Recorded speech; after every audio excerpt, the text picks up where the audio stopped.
Hey, excellent. Uh, how scary is it to talk to hundreds of thousands of people? That's what we're going to talk about today as we talk about how we build to connect with the Home Depot. Hi, everyone. I'm Ty Collins, Corporate Communications Manager of Social and Sentiment at the Home Depot. And I will be joined in the discussion room a little bit later by the Director of Digital Communications and Communications Technology, Yama Sharifi. I'm so excited to talk about how our Yammer journey has gone over the last, I guess we're really talking about a year or some time now. So today we are going to talk about lessons learned as we built our new house. But first, let me set a little bit of foundation. Who the heck is the Home Depot? The Home Depot, as Luke said, is the world's largest home improvement retailer. We have approximately 2,300 stores across the US, Canada, and Mexico, and sourcing offices across the world. We have approximately 500,000 associates across 2,300 stores, etc. Um, we have a really fun time. I am based out of our corporate communications department.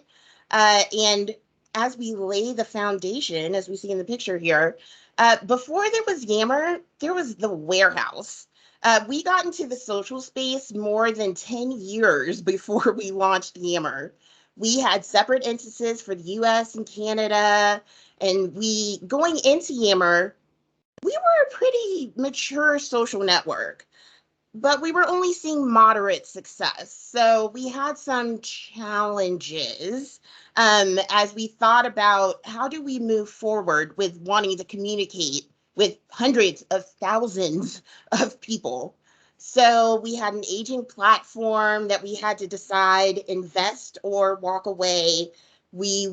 Conversations weren't really coming forward. We had tons of communities not really being used. We didn't have a mobile app, but the worst of it was that we had a really bad reputation problem with our leaders across the organization.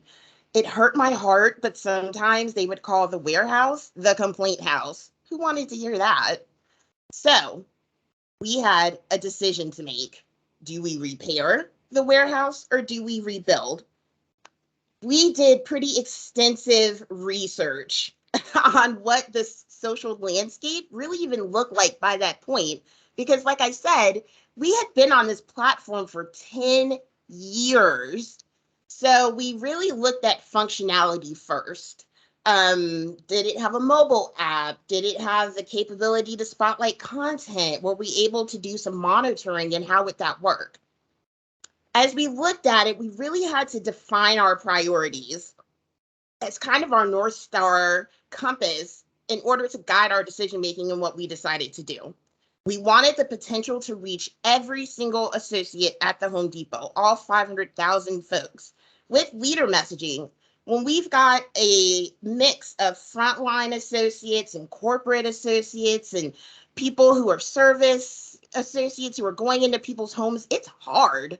So, how could we reach as many people as we possibly could? Culture is huge at the Home Depot. We have a values wheel that guides every decision made with the company. We had to find ways to keep that in mind. How does the culture come through when we're trying to get people to make these connections? And then with our communications, again, I'm a communicator first and foremost. We really wanted to look towards how would we have a platform that would help us amplify communications, especially with leader messaging. Our leaders want to talk and connect with associates. How do we do that? We also needed something intuitive and very easy to integrate into technology. So essentially, we wanted room to grow, integrate, and really rebuild enterprise social culture at THD. So we decided to point our compass towards Yammer. So we decided to build a new house. Yay! Starting fresh was scary. We actually had a lot of decisions to make as we went into this. We decided that we, first and foremost, were going to bring everyone under one roof. We are very big into the concept of one Home Depot. We want the company to feel not like a big sprawling corporation, but really connections between people that you know in various places. Um, we really needed to make some intentional decisions as we said, oh, okay, our new house, what is it going to look like? What's the purpose, etc. We decided that we really wanted to balance productivity versus the concept of social. And really, part of the idea there was really keeping a balance between business and casual because we're more than just our aprons. We're more than just our experiences in the aisles or on the phones. We're people first and foremost. So finding a base in order to make connections. As I said, we had 10 years of platform before we even thought about Yammer. We decided to start fresh. We brought over content initially, and then we decided, no, this is not really going to help us with the associates, and it's not really going to help us with the leaders. So we decided to wipe the content clean, which was frightening. But like I said on the slide here, it gave us an opportunity to leave behind old baggage, which kind of gave way, we were hoping, to finding new ways for leaders and associates to connect that we didn't have before, especially when it comes to our company values, because our company really does value being able to have open feedback loops and giving recognition. We also really had to think about monitoring, maintenance, and support. Our IT partners, our partnership with the vendors. How the heck were we going to maintain this thing? I don't have an entire team of 100 people behind me. So we really had to think through, how are we going to make this manageable? And we did a lot of work there, and we crammed it all into 4 months, which felt like a Christmas miracle, because then we moved in. We launched on January the 23rd, 2021, and I will never forget because it was almost 2 a.m. But we decided we again, intentional decision making here. We had a lot of structural things that we had to think about as we moved in, as we brought people over from the old platform to the new, and we thought about how we would talk about it. One thing we had to do right off the bat, we licensed this product for every single associate. This was going to make it easier on us for managing, on our IT partners for, again, the technical point for managing, but also for new associates. We didn't want to have to go through a request process, but we still wanted it to be voluntary, because I really do think that that does take a little bit of the pressure off of some of the things that we've heard in some of the other presentations about how scary it can be to go in and you're talking to the entire company. Keeping it voluntary does keep it a little bit lighter, but we can still take care of business. We decided that we wanted to launch in native mode because we had a lot of new governance needs. We really wanted control over this because the warehouse in comparison was just kind of this big sprawling thing that we just didn't really feel like we were able to rein in terms of the number of communities and the purpose of those communities. We really wanted for this to be purposeful as we talked about it to our associates. So within that, we created 4 core communities across the US and Canada where we create them dynamically, so they would be automatically populated. But this would really help us ground the experience for every associate. We still have our all company community, which is for the US and for Canada. But then for the countries, we also did all company communities for the countries so that we would be able to get leader messaging out there and keep them updated on news and being able to amplify that news. Again, communicator at the core, right? I really wanted us to have a place where we would be able to amplify and kind of stretch the messaging that was going out to the enterprise. We also created HR communities. We ended up needing 2 for both. the US and for Canada. But having those 4 core really grounded grounded community experience for associates. What we found was that adoption and engagement was really a slow burn for us. People kind of poked their nose in initially and said, "What's this?" I kind of heard of it, which was the other challenge that we had with Warehouse. People had kind of heard of it, but they weren't really sure what it was. It was a button on our intranet, but what does that do? I'm going to click in there. I don't even know where to go. Um, so we did a lot within this time. And part of what made it actually super easy for us to get a lot of people excited was the fact that Yammer had a fast moving roadmap. So there are all these new features coming along. For a company whose platform didn't have new features for a long time, we were thrilled. We were like jumping up and down and screaming about being in our new house because it's got new cabinets and new knobs and that kind of thing. But having that roadmap made it so much easier to get my business partners excited because those new features made the product intuitive. There were no huge learning hurdles to overcome for driving adoption. Our leaders especially were very familiar with how places like Twitter or Facebook, etc., like how all the external social worked.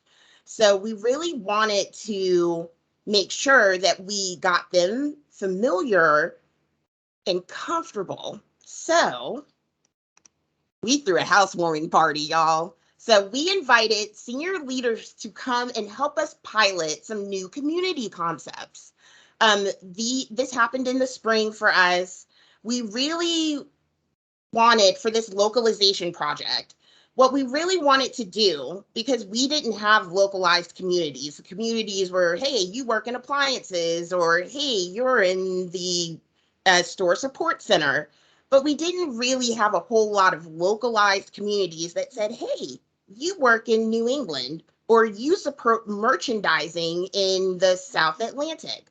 So we wanted to just kind of take this concept and see. We know that we have 500,000 people across this entire platform, but how can we like interweave this a little bit? Home Depot, value wise, it's really important for us to make our associates feel like they're interacting with family versus interacting with a large giant company.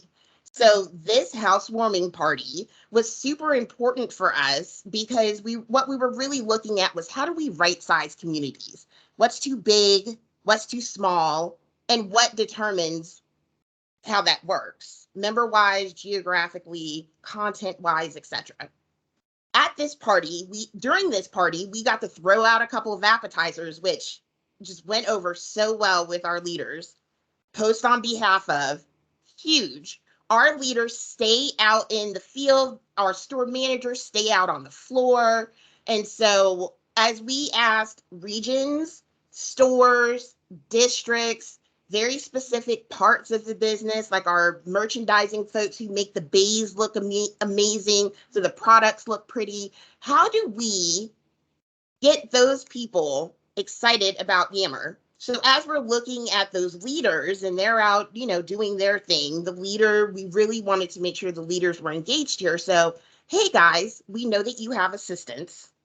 We know that you have something to say. You might not have the absolute time. You know what you want to say, but you might not have the time to actually go in and push the button yourself. How do we get that done? Post on behalf of, huge. Bulk uploads. We were able with these particular communities to say, hey guys, what happens if we just throw everybody in there all together at the same time versus asking associates to look for it? On the regional level, that works out perfectly. And we also found that it works out very well on the store level. And where you're looking at groups of about 100 folks that you want to get together to see messaging. So again, right sizing, trying to figure out what do we do and how do we do it? And the mobile app, game changer. Again, our leaders are busy, our associates are busy. I know that I don't have their time a lot. I don't have a lot of their time. So as we looked at all of this and we're trying to make it easier to use, and we really had a chance to learn what we liked and didn't like, couple things that we found. Praise goes a long way, especially in the challenging environment in which we launched this product. What was really cool was the success that we saw in that merchandising. You know, they make the shelves look pretty, and they make it look amazing for the suppliers. That was a huge boon for them because they had been trying to figure out, how do we connect with these people who are literally running around the store trying to get everything looking orderly so that our customers feel comfortable in the store. This pilot was a huge boon to them, and it really started to um, generate a lot of organic requests for communities, which was really encouraging to see. We saw the same thing out of New England, for example. The leader was super excited. He dove right in, both feet first, and we saw all kinds of sprawl community requests coming out of that. And all of it was, hey guys, we want to communicate on the regional level in ways that we hadn't really been able to get everyone together before. Not everything was successful, though.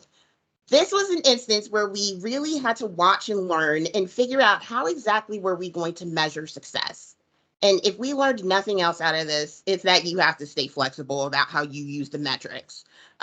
So we looked at this initially and we said, okay, we thought we're going to look at how many people are in here and how much they're posting. But what we found was that, one, we had to look at what kinds of people were participating and not. We had some leaders, like I said, New England, for example, he dove right in and he was so excited, and all of his leaders came on board with him. Others just kind of laid back, watched what everyone was doing, and then decided how they wanted to proceed. This was a pretty large pilot. We included some insane number, like 10,000 associates in this pilot. However, did everyone participate? No. and that's okay, because we got to ask them, why did you not participate? And that's okay that that was a fail, because we were able to learn what were the challenges that we were going to have to go back to leaders with to try to overcome. And so looking at the metrics has been really helpful for us as we decide how we are moving forward. So here we are. At this point, we are now almost 11 months into Yammer.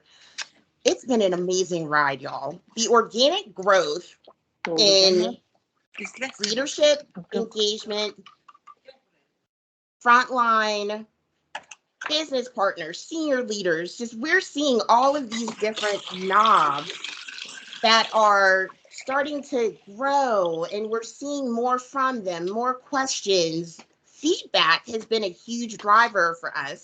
We have we have more than 600 active communities across the US and Canada. Feedback has been a huge driver for that. So our associates culturally are not shy about sharing their opinions. It's one of the use cases for Yammer that has exploded for us. Being able to get that messaging out there, big, bright visuals, inline video, we've been able to amplify messaging. It's been so engaging and so fruitful for us. We've been able to connect into systems such as ticketing systems, so it's easier for our business partners to track issues. And really, some of the best rooms in the house for engagement have been places where, for example, diversity, equity, and inclusion showcases. It's a huge priority for our company. It's been a really great place for people to come together where we didn't have a space for them to really talk openly about this before. Leader messaging, like I said, enterprise messaging, and then fun, engaging campaigns. We actually just did one around Cybersecurity Month in October that was pretty successful, called Capture the Fish, where we taught people how to detect phishing emails. And that went over really well. So we're really excited about the future of Yammer, and our leaders are excited. They're in there, they're engaging in a way that we've never seen before. Our executive vice president of international operations is in there saying, hey, I see you're in here talking about culture. Could you get on the phone with me for a few minutes so we can talk about your questions. And that was really, they talked on the phone for 45 minutes. It was a boon for us. It was amazing. So now, as we think about that, we have to think about the future. Data-driven engagement, huge. Finishing the localization project, huge. Broader integrations into events and into our upcoming intranet, huge. So I just have a couple takeaways. Engage with intent. We made very purposeful decisions along the way. Leaders want to win with their associates. Help them to connect, roll out the welcome mat, make it easier for them. And it's okay to fail, but don't be afraid of what that does to you, because the data and the culture of your company and what you decide the culture of your network will be will always help you guide your way. And that's all I've got for you today. Thank you.